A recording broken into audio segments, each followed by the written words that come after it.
Boom, boom. Yo. Someone in my chat asks about Bard mid.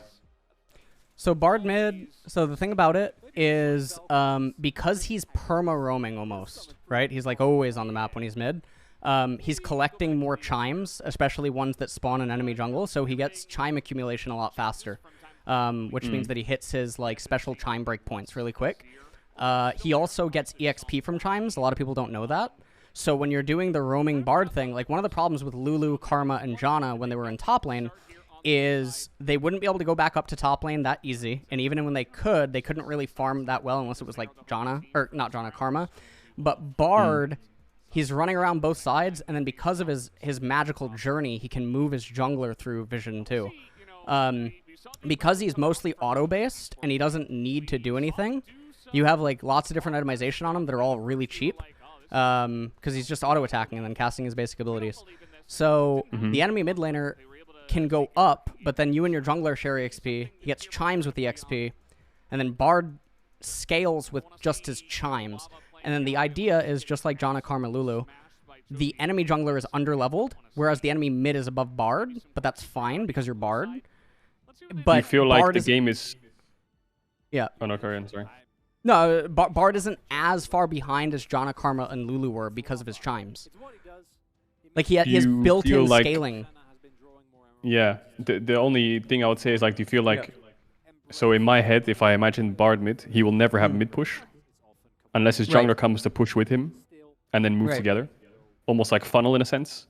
Yes. Do you think that jungle having to come mid to help push out all the time is just giving too much information to the enemy team, and then the mid prio is never really going to be used for anything? And then every single time they don't do that, the enemy team has mid push and the enemy mid can always get better bases? So I think because of Magical Journey, like being able to help you maneuver through jungle, pit stops to mid don't hurt as bad. But even if mid has shove, they have to make a decision. Like, do they stay mid or do they try to leave? You know what? It's like old Master Yi Taric, right? Where even if you stay mid, your bot lane or your jungler might just fall too far behind. Even if you shove and you try to match it.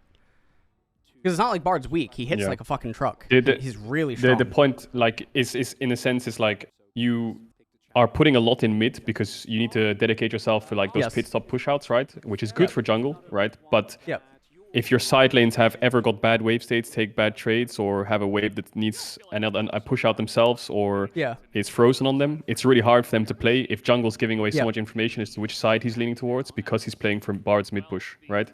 Yeah. And if Bard uses his turn to help that wave, then the enemy mid is just getting free bases all the time. Yeah. So do you not think that the Bard, like, so the way I think of it, it's like if you're having Master Yi, for example, who works really well with high economy, then it makes sense because your gold is being funneled to him and XP. You think with Bard mid, you need like a high scaling jungler? I think scaling junglers are obviously really good with him, or like fast junglers too. Like, I mean, Shyvana is like really fast, right? Then you also get dragons. So I think like stuff like that is probably fine. Yeah, I think a scaling jungler would obviously be really important for it. Like Kayn is good. Okay. Kayn is fine. So you need a fast clearing scaling jungler. Yeah, fast clearing scaling jungler that can like tango and get ahead of the enemy. Yeah. And then also the difference is Bard can take Spellbook, whereas Lulu, Karma, and Janna didn't. They would take like Glacial or they would take Airy because of the tree, but Bard doesn't care as much. So that's kind of nice. And then he does farm sometimes. Does Bard play with 2 Smite? CS a minute. No. Just take Exhaust or Ignite and play with Spellbook. Does jungler take Flash? Yeah. I would imagine. Yeah. I just imagine like if you're playing Shyvana Udyr, for example, Ghost is fine because you'll never... Flash is... I mean, a Ghost on those champs is just so powerful, but you can get punished earlier on in like early Drake fights, for example. But if you're always playing like the buddy system, your Flash is never really needed, so you could play Ghost with it, like some kind of Ghost Smite. The other thing about his chimes is like he gets back to things fast because his MS is stupid as shit. Like when he's running around.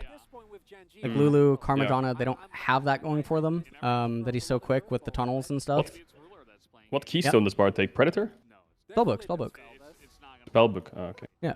I mean, his chimes are nuts. At 5 chimes, his meep starts slowing by 25 to 75% based on number of chimes. At 50, so you should get 25 chimes pretty early. So that's 35% slow. At 15 chimes, his Meep Steel Splash, which you get that really early, and then 35, the cone radius increases. But the base damage got buffed. It was like 3 patches ago, right? Four patches. His chimes got buffed. I'd have to see it in action. Yeah. Pretty good. Tempered Fate also uber low cooldown.